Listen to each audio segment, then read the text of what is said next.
Welcome to the Deep Dive.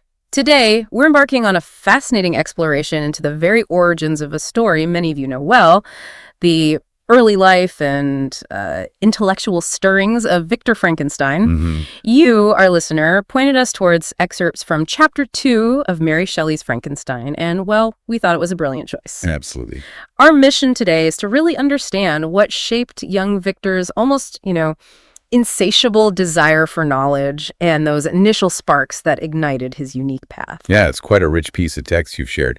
It's pretty striking how Shelley, even in these early parts, Victor's own recollections, she's planting the seeds for the dramatic way his life unfolds. We'll be looking at the influence of his family, those contrasting dynamics with Elizabeth and Clerval, and those pivotal moments that really fueled his intellectual curiosity, eventually leading to something much more intense. Okay, so let's start with his early childhood.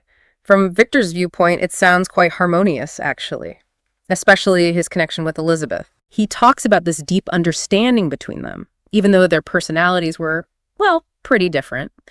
She found joy in beauty, more poetic, calmer. Indeed.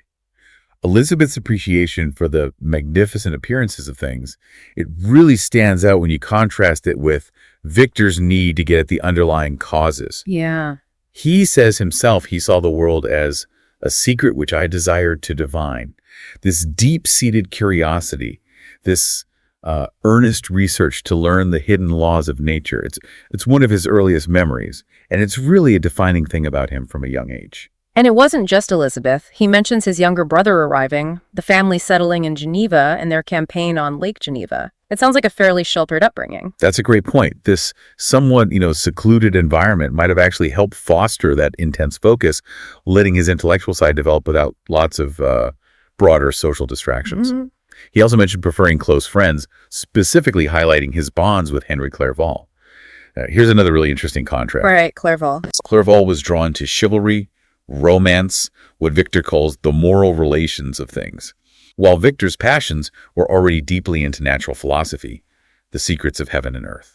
Building on that difference with Clerval, it's striking that Victor explicitly says he had no interest in things like languages or governments or politics. Right. His focus seems incredibly sharp, even that young. And he also makes a point of saying how loving and indulgent his parents were. That's a really crucial piece, I think. He clearly recognizes and appreciates their kindness, their support. Yeah. And it creates this interesting sort of paradox, doesn't it? This nurturing environment meant for happiness ends up cultivating a mind that goes into such, profoundly dangerous areas. It makes you wonder. It does. About the unintended consequences of even positive early influences on the path that we end up taking.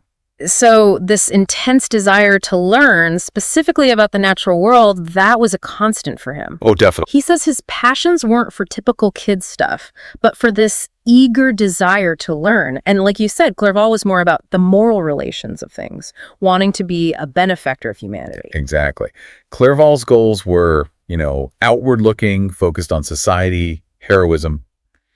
Victor's, though, were deeply internal, driven by this relentless search for fundamental knowledge, almost regardless of its immediate use for people. And then there's Elizabeth, who seems to have been this vital balancing force in the house, a living spirit of love, gently guiding both boys towards kindness. He even looks back on his childhood as a time of bright visions of extensive usefulness, before everything went wrong. There's a definite sense of lost innocence there, isn't there? Oh, absolutely. And then he states quite plainly that natural philosophy is the genius that has regulated my fate. This feels like a very deliberate turning point in how he's telling the story. Totally. This is the moment he flags as the catalyst. He specifically recalls being 13 on a trip to the baths near Thonon and finding the writings of Cornelius Agrippa. Right, Agrippa. Initially, he felt apathy, but that quickly shifted to intense enthusiasm. He describes it like a new light dawning in his mind. And he excitedly tells his father about it, who just kind of casually dismisses Agrippa as sad trash. Yeah. It seems so minor, but Victor clearly sees it as this huge missed opportunity. And what's so significant about that little exchange is how Victor interprets his dad's comment. He just assumes his father doesn't know Agrippa's work, right? Rather than understanding that, those theories were long outdated by modern science. If his father had just taken a moment to explain that, to put Agrippa in a historical context, Victor thinks his fatal impulse might have been stopped right there. Wow. It really highlights the impact that informed guidance, even just a brief comment from a parent, can have on a young mind looking for direction. Instead, that dismissal seems to do the opposite, just fuels his curiosity more. Exactly. He then goes out and finds and just immerses himself in Agrippa, Paracelsus, Albertus Magnus, viewing them as these secret, almost forbidden sources of deep knowledge. Precisely. He's drawn to what feels esoteric, hidden. He even sounds disappointed with contemporary philosophers, sort of echoing Newton's famous line about feeling like a kid finding pebbles on the beach. Right, the vast ocean of truth. Yeah. Victor, in his youthful arrogance, thinks even the smartest minds have only scratched the surface of nature's real mysteries. That allure of a deeper, hidden truth becomes incredibly powerful for him. And this fascination then takes him down the road of the Philosopher's Stone and the elixir of life. It's not just about understanding anymore. There's a specific goal: conquer disease, even death. Exactly. The pull of this forbidden knowledge stretches to these huge, almost mythical ambitions. He doesn't just want to understand the world. He wants to manipulate its basic processes. And while he talks about the glory of getting rid of disease, which sounds noble, it's tangled up with this darker interest in the occult, the raising of ghosts or devils that these old books promise. Which obviously never works out. But even when the experiments fail, he blames his own inexperience, never doubts the books themselves. No, never. He's so deep in that way of thinking. He's essentially patching together these outdated, often contradictory theories, guided by his own intense imagination and what he himself later calls childish reasoning. It's a dangerous mix, isn't it? It really is. An intense intellectual drive, totally cut off from the, rigorous methods of actual science. He's building his understanding on what he later calls exploded systems. And then we get the thunderstorm, another undeniable turning point in his young life. Yes, around 15, he sees this incredible, terrifying display of nature's power.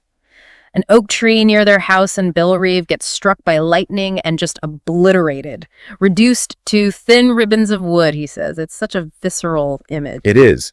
And the key thing here is that there's someone knowledgeable present, a natural philosophy expert, who explains the then new theories of electricity and galvanism, that fascinating idea that electricity could stimulate living tissue.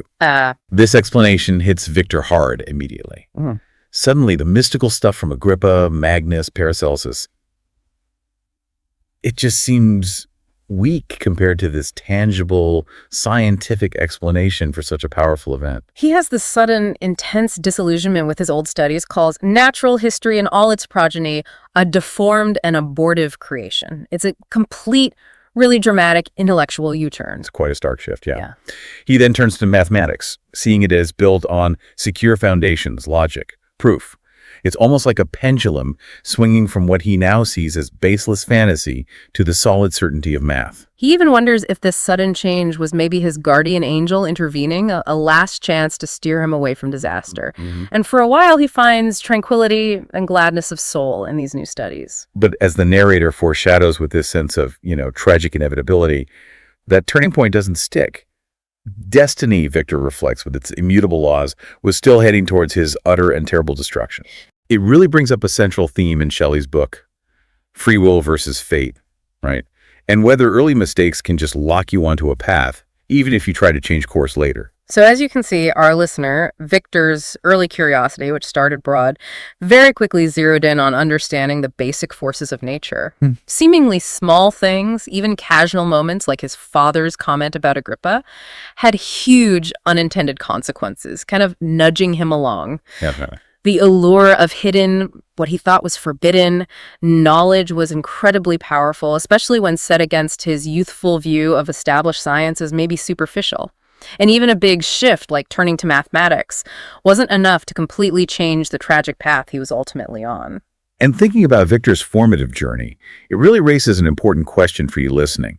What crucial role might a more informed mentor or guide play in shaping a young, really curious mind? That's a great point. How might Victor's path have been different if, during those early, excited explorations of natural philosophy, he'd actually had knowledgeable guidance, instead of just being left to figure out complex, outdated theories with his own childish reasoning and the, seductive promise of secret knowledge? It's a compelling what if to think about long after our deep dive today.